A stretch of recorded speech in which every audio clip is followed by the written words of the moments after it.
नेहा त्रिपाठी जी, पूना से। श्री हरिवंश। महाराज जी राधे राधे, आपके चरणों में कोटि कोटि प्रणाम।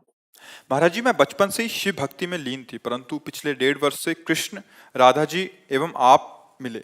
आपको लगभग 1.5 वर्ष से सुन रही हूँ और ये ज्ञान प्राप्त हुआ कि शिव जी ने मुझे कृष्ण जी और आपके पास भेजा है। महाराज जी, यूट्यूब पे आपको कहते सुना है कि एक बार जब भगवान बहुत अधिक कृपा करते हैं तो भयंकर रोग व संबंधियों को दूर कर देते हैं। महाराज जी, मेरा पूरा परिवार दान धर्म सेवा में जीवन भर लीन रहना चाहता है। पूरे दिन रात राधा राधा नाम जप करना चाहते हैं, परंतु ये डर लगा रहता है कि कहीं ज्यादा पूजा पाठ करने से हमारे सगे संबंधी दूर ना हो जाएं, अन्यथा कोई बड़ा रोग ना लग जाए। अभी बात समझ में नहीं आई ना। शास्त्र के जो वाक्य हैं, जैसे धन को तिजोरी में रखा जाता है बहुत सुव्यवस्थित, ऐसे ही जो परमार्थ की वस्तु होती है, शब्द सामने दिखाई दे रहा है लेकिन उसका अर्थ वो नहीं है, उसका भाव नहीं है। जैसे भगवान ने युधिष्ठिर जी से कहा, जिस पर मैं कृपा करता हूं उसका सर्वनाश कर देता हूं।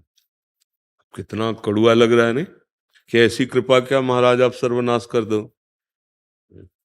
सर्वनाश दुखों का समझना है उसको। जिस पर मैं कृपा करता हूं उसका सर्वनाश कर देता हूं। किसका? दुखों का, संकटों का, अज्ञान का, जन्म मरण का, पापों का। अहम तो हम स्वर पापेभ्यो मोक्षयिष्यामि। भला मंगल भवन भगवान किसी के मंगल का नाश कर सकते हैं? जैसे नहीं, माता में जो वात्सल्य है, पूरे विश्व की माताओं के, पशु पक्षी जितनी भी, वो हमारे भगवान के एक अंश से है। ऐसे वात्सल्य समुद्र भगवान अपने भक्त का कहीं नाश कर दे। आज तक कोई उदाहरण हो तो हमें बताइए। जो पूतना स्तनों में जहर लगा के भगवान को मारने जा रही, उसे वो गति दे रहे हैं जो मैया यशोदा को मिलती। भला वो भगवान अपने भक्त का अमंगल कर सकते हैं?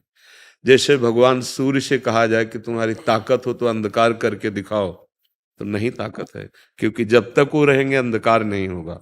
ऐसे ही भगवान से कहा जाए तुम्हारी ताकत हो तो अमंगल करके दिखाओ, तो भगवान को ताकत नहीं कि वो अमंगल कर सके, क्योंकि वो मंगल भवन है। तो भगवान अपने जनों से प्यार करके जो बात कर रहे हैं, वो समझ ठीक ना होने के कारण है। अपने जनों का अमंगल नाश कर देते हैं, दुख नाश कर देते हैं, विपत्ति नाश कर देते हैं। भला कौन सी ऐसी विपत्ति है जो भक्त को दुखदाई लगी हो? किसी भी भक्त के बताना चरित्र जिसमें हम विपत्ति देखते हैं, उसमें कृष्ण मुस्कुराते हुए समीप नजर आते हैं।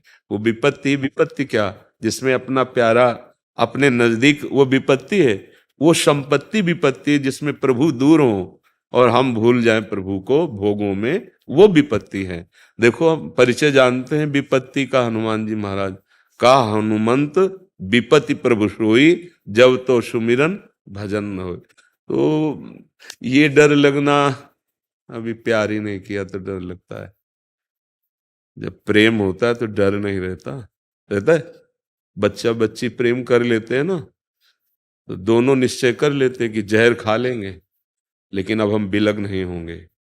दुनिया की हर गाली सहेंगे, अपमान सहेंगे, मर जाएंगे। परिवार, इज्जत, धर्म, कुल, सबका प्यार एक कोने में रख करके और भाग पड़ते हैं ना। और हम प्रभु से प्यार करते हो, डर लगता है कहीं कुछ अमंगल ना हो जाए। सोचो, एक शरीर से प्यार करने वाला परवाह नहीं करता किसी भय की, और तुम सब शरीरों की आत्मा जो भगवान है, उनसे प्यार करने पर भय लगे कि कहीं ऐसा ना हो जाए। अभी प्यार नहीं है, अभी तो बातें हैं प्यार की, प्यार नहीं। प्यार जो होता है वो एक अलौकिक वस्तु होती है। नहीं तो डरना नहीं। बात समझ में नहीं आती इसलिए ऐसा है। भगवान अपने जनों को बहुत प्यार करते हैं। ये जरूर है कि बाहरी देखने में आपको लग सकता है कि एक बार दो मित्र थे, स्कूल में पढ़ते थे। अब आगे जब यौवन अवस्था आई तो एक गलत संग में पढ़कर शराब पीना, व्यभिचार करना, गंदे आचरणों में उतर गया, और एक अच्छे संग से गंगा स्नान करना, नाम जप करना, ऐसे। तो जो गंदे आचरण करता था, रात दिन उसकी उन्नति होने लगी, रुपया और सब अच्छे अच्छे भोग सामा। और जो गंगा नहाता था, नाम जप करता था ना, उसका स्तर गिरने लगा, लौकिक। 10वें वर्ष दोनों का मुलाकात नहीं हुई। अचानक एक दिन वो गंगा नहा के आ रहा था, तो देखा सामने कि वो दोस्त हमारा स्कूल वाला, और वो बहुत सूट बूट से अच्छे कपड़े पहने ऐसे, तो उसने भी देखा कि वही मित्र है हमारा जो स्कूल में। बस वो उधर देख ही रहा था कि खजूर होता है ना, खजूर, खजूर का बड़ा कांटा गंगा नहाने वाले के पैर में लगा, क्योंकि नंगे पैर रहता था। और नाम भगवान का उच्चारण करते बैठ गया पैर पकड़, और वो खूब अच्छे कपड़े वो सब पहन के आया। बोले देख, कहता था क्या मिला तेरे को, देख मेरे पास गाड़ी है, रुपया पैसा, मैं खाता हूँ, मौज मस्ती से रहता हूँ, तू बड़े ठीक से रहता है, गंगा नहाता है, तेरी दशा देख क्या है, क्या दिया भगवान ने तेरे को। ऐसा कह के वो चला गया। उसके भी मन में आया कि बात तो सही कह रहा है, मैं बचपन से भगवान का नाम ले रहा हूँ, गंगा नहा रहा हूँ, तो हमारी ये दशा है। और मैं जानता हूँ ये दोस्त हमारा कैसा है, बड़ी मौज मस्ती में। क्या भगवान का भजन करना दुख और नाना प्रकार के संकट मोल लेना है, ऐसा उसके मन में आ गया। और जब कभी किसी भक्त के मन में संशय होता है तो भगवान तुरंत निवारण करते हैं।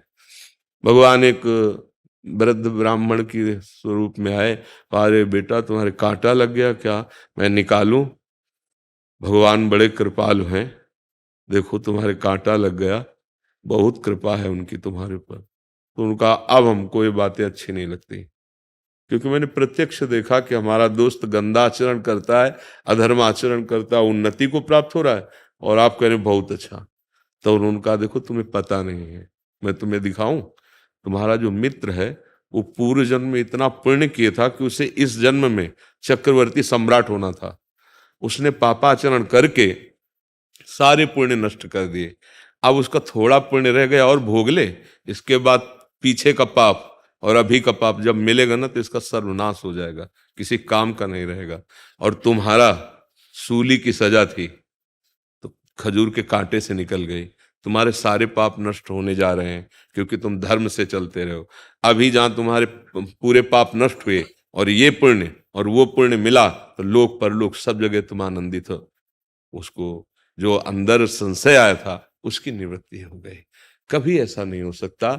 सत्य मार्ग में चलने वाला थोड़ा सा आपको दुखी दिखाई दे सकता है, जैसे धर्मराज युधिष्ठिर, बहुत अभिमान में है दुर्योधन, 12 वर्ष का वनवास, 1 वर्ष का अज्ञातवास, ऐसे पवित्र भगवान के महाभागवत जो देवताओं से प्रकट हुए हैं, उनको कष्ट पर सिंहासन पर कौन बैठा, अंत में वही बैठे और विनाश हो गया कौरवों का। तो हम ये बात समझ नहीं पाते हैं कि शास्त्र क्या कह रहा है। भगवान जो कहते हैं मैं जिस पर कृपा करता हूं उसका सर्वनाश कर देता हूं, सर्वनाश करने का तात्पर्य है उसके दुखों का। और भी लिखा है बंधु विच्छेदम, मैं परिवार से संबंध रहित कर देता हूं, क्योंकि वही भगवत प्राप्ति में जो बाधा होती है, जननी जनक बंधु सुत दारा, तन धन धाम श्रद्ध परिवारा, तो सबकी ममता ताग बटोरी, मम पद मन ही बांध बरडोरी, वो हम नहीं कर पाते तो भगवान कर देते हैं। क्या होता है कि परिवार सब छोड़ के चला जाता है? नहीं, वो परिवार के हर सदस्य को बहुत प्यार करने लगता है, क्योंकि उसको अब ये ज्ञान हो गया सब में भगवान है। भावना समझने के कारण फिर लगेगा कि देखो ये तो बड़ी विपरीत स्थिति है, और मैं जिस पर कृपा करता हूं उसको धन रहित कर देता हूं, धन रहित। अब घबरा जाओगे ना कि रुपया पैसा नहीं, धन का अभिमान नहीं होता। अगर ये बात होती धन रहित तो चक्रवर्ती सम्राट अम्बरीश जी है ना, खजाना है ना उनके पास, और भगवान के महान भक्त है ना, तो फिर बात कैसे सच्ची कैसे समझ में आएगी। वैस अगर ये हो कि मैं जिस पर कृपा करता हूं उसका धन हटा लेता हूं, तो सुदामा जी को सुदामापुरी फिर क्यों बना के दी? वैसे ही खाने की व्यवस्था नहीं, क्योंकि इसका मतलब रहस्य समझना है। धन का अभिमान नष्ट कर, जो धन का अभिमान जीव को गिराने वाला है, पतित करने वाला है, उसे भगवान हटा देते हैं। भगवत वाक्यों को समझने के लिए हृदय में पवित्रता चाहिए, भक्ति चाहिए, तब हम समझ पाते हैं। तो ऐसा डरो मत कि हम अगर अधिक भजन करेंगे तो ऐसा। अब असाध्य रोग का जैसा विषय है कि जैसे हमारा पूरा रजिस्टर है, अब खत्म है, हमारा आखिरी जन्म है, दैन संसार से खत्म। अब जितना हिसाब है फटाफट, तो जैसे 100 थप्पड़ लगाने हैं तो एक थप्पड़ लगवा दिया, 99 माफ कर दी, आगे बढ़े, मतलब फटाफट फटाफट वो पूरा, क्योंकि हिसाब खत्म होना है ना, तो उसको लगता है यार पग पग पे दुख मिलता चला जा रहा है, क्योंकि अब वो महासुख की यात्रा में जा रहा है, अब उसको दुख का लेस भी नहीं मिलेगा। अच्छा, यहाँ कितने से पापात्मा जीव देखे जाते हैं, मौज मस्ती पूरी जिंदगी के, जुकाम भी नहीं हुआ चले गए, तो ऐसा थोड़ी कोई परम पद में प्राप्त हो गए, बार बार जन्म मरण चक्र चलना है। इसलिए विधान को समझना होता है। जैसे ये होता है कि फिर भजन का क्या फल है कि आप कष्ट हो, अगर आप दुखी हो तो भजन इसीलिए तो किया गया था कि दुख ना हो, तो दुखी नहीं है, हम परम सुखी हैं। तुम बाहर की बात देखते हो, बाहर से कार से तुम उतर रहे हो, एसी रूम में रहते हो, अंदर से तुम काम क्रोध से जल रहे हो, क्या सुखी हो तुम? क्या तुम स्वस्थ हो? क्या तुम आनंदित हो? नहीं, कोई विकार हृदय में नहीं है, बस एक ही लालसा है, कब शरीर छूटे अपने प्रभु से मिले। क्या परेशानी? इस सब संसार प्रवाह में नहीं आना है, खत्म।